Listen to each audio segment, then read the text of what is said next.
Hi friends, പുതിയൊരു വീഡിയോയിലേക്ക് എല്ലാവർക്കും സ്വാഗതം. നമ്മുടെ ഇന്നത്തെ വീഡിയോ എന്ന് പറയുന്നത് 1001 sewing ടിപ്സിൻ്റെ 4ാമത്തെ പാർട്ടാണ് കേട്ടോ. അപ്പോൾ വീഡിയോയിലേക്ക് എല്ലാവർക്കും സ്വാഗതം. നമ്മുടെ ഇന്നത്തെ വീഡിയോയിൽ ഇനിയത്തെ ടിപ്പുകളാണ് കാണിച്ചു തരാൻ പോകുന്നത്.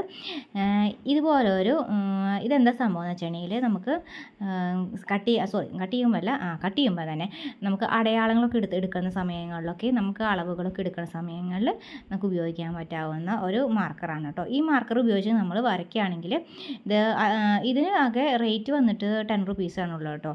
പക്ഷേ ഇത് വാട്ടർ ഇറേസബിൾ പെൻ എന്നാണ് ഇതിൻ്റെ പേര്.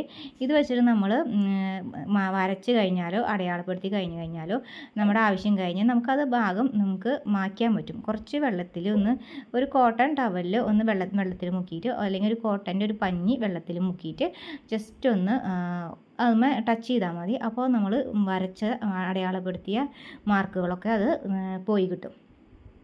അപ്പോൾ നമുക്കത് ആവശ്യമുള്ളവർ ഈ ഒരു പ്രൊഡക്റ്റ് വാങ്ങിക്കോളൂ കേട്ടോ. 10 റുപ്പീസാണ് അതിൻ്റെ റേറ്റ് കേട്ടോ. പിന്നത്തെ ടിപ്പ് എന്ന് പറഞ്ഞത് ഇതുപോലെ ഒരു നമ്മുടെ ടേപ്പ് ഉണ്ടല്ലോ, ഇതുപോലത്തെ ടേപ്പുകളാണ് പണ്ടൊക്കെ വന്നിരുന്നത്. പക്ഷേ ഇത് നമുക്ക് മടക്കി വയ്ക്കാൻ ഇതുപോലെ അതിൻ്റെ ഉള്ളിൽ ഒരു ഇരുമ്പിൻ്റെ ഒരു സ്ട്രാപ്പ് ഉണ്ടായിരിക്കും. ആ സ്ട്രാപ്പിൻ്റെ ആ വീതിക്ക് തന്നെയാണ് നമുക്കിത് മടക്കി വയ്ക്കാൻ പറ്റുള്ളൂ. അതേസമയം ഇപ്പോഴത്തെ വരുന്ന ഇപ്പോഴത്തെ വരുന്ന ടേപ്പുകൾ ഇതുപോലത്തെയാണ് കേട്ടോ. ഇത് വളരെ കംഫർട്ടായിട്ട് എനിക്ക് തോന്നി. അതാകുമ്പോൾ നമുക്ക് പെട്ടെന്ന് നമുക്ക് ഇത് മടക്കി വയ്ക്കണം എന്ന് വെച്ചാൽ ഏത് ഷേപ്പിലും വേണമെങ്കിൽ മടക്കാം. അതുപോലത്തെ ഒരു ഫ്ലാറ്റായ ഒരു സംഭവം നമുക്ക് ഇതിനകത്ത് കിട്ടുന്നില്ല.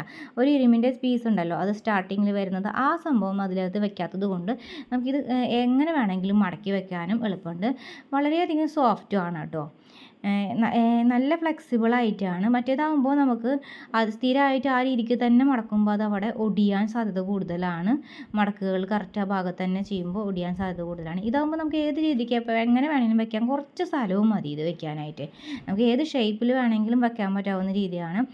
ഇത് വെറുതെ വള്ളിയായിട്ട് ഞാത്തി ഇടണമെങ്കിൽ അങ്ങനെ ഇടാൻ പറ്റാവുന്ന സമയമില്ല വെച്ചാൽ അങ്ങനെ ഇടാം.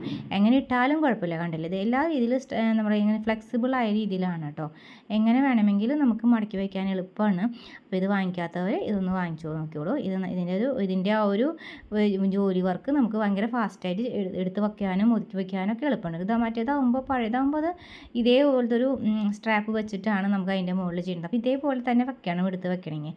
അല്ലാണ്ട് വയ്ക്കുമ്പോൾ നമുക്ക് മടക്കി വെക്കാനായിട്ട് ഒരു പ്രയാസമുണ്ട്. ഇതാകുമ്പോൾ നമുക്ക് ഏത് രീതിയിലും വെക്കാൻ എളുപ്പമുണ്ട്. അപ്പോൾ അത് ഇഷ്ടമുള്ളവർ ഇങ്ങനത്തെ ഒരു പ്രൊഡക്റ്റ് വാങ്ങിച്ചോളൂ കേട്ടോ. പിന്നത്തെ ടിപ്പ് എന്ന് പറഞ്ഞു കഴിഞ്ഞിട്ടുണ്ടെങ്കിൽ ഇതുപോലെ നമ്മൾ ഒരു ക്ലോത്ത് എടുത്തിട്ടുണ്ട്, പിന്നെ ഇതുപോലെ ഒരു പിന്നും എടുത്തിട്ടുണ്ട്. ഇതെന്തിനാണെന്ന് വെച്ചിട്ടുണ്ടെങ്കിൽ നമുക്ക് മെറ്റീരിയലുകൾ, നമുക്ക് പ്ലീറ്റ്സ് ഇടേണ്ട മെറ്റീരിയലുകൾ ഉണ്ടാവുമല്ലോ, അത് ചിലത് പ്ലീറ്റ്സ് ഇടുമ്പോൾ ശരിക്കും കിടക്കാത്തതൊക്കെ ഉണ്ടായിരിക്കും. അപ്പോൾ അങ്ങനെയുള്ള സംഭവങ്ങൾക്ക് നമുക്ക് ഇതുപോലത്തെ ഒരു പിന്നിൻ്റെ പാക്കറ്റ് 10 റുപ്പീസൊക്കെയാണ് കേട്ടോ വരുന്നത്. 10, 15 അങ്ങനെ ആ റേറ്റിലാണ്, 20 ആ റേറ്റിലൊക്കെയാണ് നമുക്ക് ഇതുപോലത്തെ പിന്നിൻ്റെ പാക്കറ്റ് വരുന്നത്. അപ്പോൾ ആ ഒരു ഇതിൽ നിന്ന് ഒരു പിന്നെടുത്ത് കഴിഞ്ഞിട്ട് നമുക്ക് ഇതുപോലെ പ്ലീറ്റ്സ് ഞാൻ പിടിച്ച് കാണിച്ചു തരാം. എന്താ ചെയ്യണേന്ന് കാണിച്ചു തരാം. അതിനെ ഒന്ന് നിവർത്താനായിട്ട് നമുക്ക് എളുപ്പമുണ്ട്. അതേപോലെ നമ്മൾ ബ്ലൗസിന് ഹുക്കും ഹോളും വെക്കുന്ന പട്ട അതിനെ സ്ട്രെയിറ്റ് ആക്കുന്ന സമയത്തൊക്കെ നമുക്ക് ഇതുപോലത്തെ ഒരു പിൻ വെച്ച് തന്നെ ഒന്ന് വലിച്ച് പ്രസ് ചെയ്ത് കൊടുത്താൽ മതി. അപ്പോൾ നമുക്ക് എളുപ്പമായിട്ട് ചെയ്യാൻ പറ്റും കേട്ടോ. പ്ലീറ്റ്സൊക്കെ കൃത്യമായിട്ട് കിടക്കാനും ഈ ഒരു സംഭവം വെച്ച് തന്നെ നമുക്ക് വലിച്ചാൽ മതി, അത് ചെയ്യാൻ പറ്റും. പിന്നെ അല്ലാതെ തന്നെ നമുക്കിപ്പോൾ ബ്ലൗസിൻ്റെ പട്ടയുടെ ഭാഗത്തും നമുക്കിതുപോലെ ഒന്ന് മടക്കി നമ്മൾ അടിക്കില്ലേ ഹുക്ക് ഹോളിൻ്റെ ഭാഗത്തൊക്കെ, ആ ഭാഗത്തും ഇതുപോലെ തന്നെ ഒന്ന് വെച്ച് വലിക്കുകയാണെങ്കിൽ കറക്റ്റായിട്ട് ആ ഒരു മടക്ക് കിട്ടാനായിട്ട് എളുപ്പമുണ്ട്. ഒന്ന് വലിച്ചു കഴിഞ്ഞാൽ അതങ്ങനെ തന്നെ നിന്നോളും. അപ്പോൾ ഈ ഒരു ടിപ്പ് യൂസ്ഫുള്ളാണെന്ന് വിശ്വസിക്കുന്നു. വീഡിയോ ഇഷ്ടമാവുകയാണെങ്കിൽ എല്ലാവരും ഒന്ന് ലൈക്ക് ചെയ്യാൻ മറക്കരുത് കേട്ടോ. പിന്നെ സബ്സ്ക്രൈബ് ചെയ്യാതെ കാണുന്ന കൂട്ടുകാരെ സബ്സ്ക്രൈബ് ചെയ്യുക. അപ്പോൾ മറ്റു കൂട്ടുകാരിലേക്ക് നമ്മുടെ വീഡിയോസ് ഷെയർ ചെയ്ത് കൊടുക്കാനും മറക്കരുത് കേട്ടോ. ഇതിൻ്റെ 3 പാർട്ട് മുന്നിൽ ഇട്ടിട്ടുണ്ട്, അത് കാണാത്തവർ അത് കണ്ടു നോക്കൂ കേട്ടോ. വീഡിയോ ഇഷ്ടമാവുകയാണെങ്കിൽ ലൈക്ക് ചെയ്യൂ കേട്ടോ.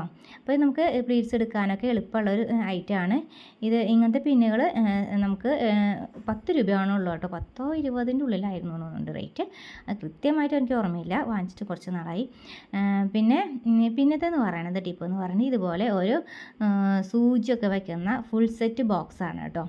അപ്പോൾ പുതിയതായിട്ട് തയ്ക്കാൻ സ്റ്റാർട്ട് ചെയ്യുന്ന ആളുകൾക്കൊക്കെ ഇതൊക്കെ വാങ്ങിക്കുകയാണെങ്കിൽ ഒരുപാട് ഹെൽപ്ഫുള്ളാണ് കേട്ടോ ചെയ്യുന്ന കാര്യത്തിലൊക്കെ. പിന്നെ മാത്രമല്ല ഇതിനകത്ത് ഒരുപാട് ടൈപ്പ് സൂചികളുണ്ട്, അതെടുക്കുന്ന രീതിയും കാണിച്ചു തരാം കേട്ടോ. ഇത് പിന്നെ ഈ സൂചികൾ വലുതും ചെറുതുമായ പല ലെവലിലുള്ളതാണ് കേട്ടോ. 25 സൂചി ഉണ്ടായിരിക്കും അതിനകത്ത്. പിന്നെ അത് വളരെയധികം തിന്നായിട്ടും വളരെയധികം വലിപ്പം കൂടിയിട്ടും നൈസായിട്ട് ഹോളുള്ളത് ഹോൾ വലിപ്പം കൂടിയ ടൈപ്പ്, അങ്ങനെ കനം കൂടിയ ടൈപ്പ്, അങ്ങനെ പല പല ഹൈറ്റിലും വണ്ണത്തിലും ഉള്ള സൂചികളാണ് ഇതിനകത്ത് തന്നിട്ടുള്ളത്. ഇതിങ്ങനെ ഫുൾ സെറ്റ് ആയിട്ടാണ് വാങ്ങിക്കുക. ഇത് വാങ്ങിക്കുമ്പോൾ ഇതൊരു സൈഡിലേക്ക് ഒന്ന് തിരിച്ചാൽ മതി ഇന്ന് എടുക്കാനായിട്ട്. എടുത്തു കഴിഞ്ഞ ശേഷം അതിലേക്ക് വയ്ക്കാനും ആ ഹോളിലൊന്ന് തിരിച്ചാൽ മതി. കറക്റ്റ് ആ ഹോളിലേക്ക് തന്നെ ആക്കിയിട്ട് അതിന് എടുക്കാൻ പറ്റും. ഇനി 25 എണ്ണം എന്നാണ് ഇതിൽ കാണിച്ചിട്ടുള്ളത് കേട്ടോ. ഇതിൻ്റെ റേറ്റ് എത്രയായിരുന്നു എന്ന് എനിക്ക് ഓർമ്മയില്ല കേട്ടോ. അപ്പോൾ വീഡിയോ ഇഷ്ടമാവുകയാണെങ്കിൽ എല്ലാവരും ലൈക്ക് ചെയ്യുക, സബ്സ്ക്രൈബ് ചെയ്യുക, ഷെയർ ചെയ്യുക. താങ്ക്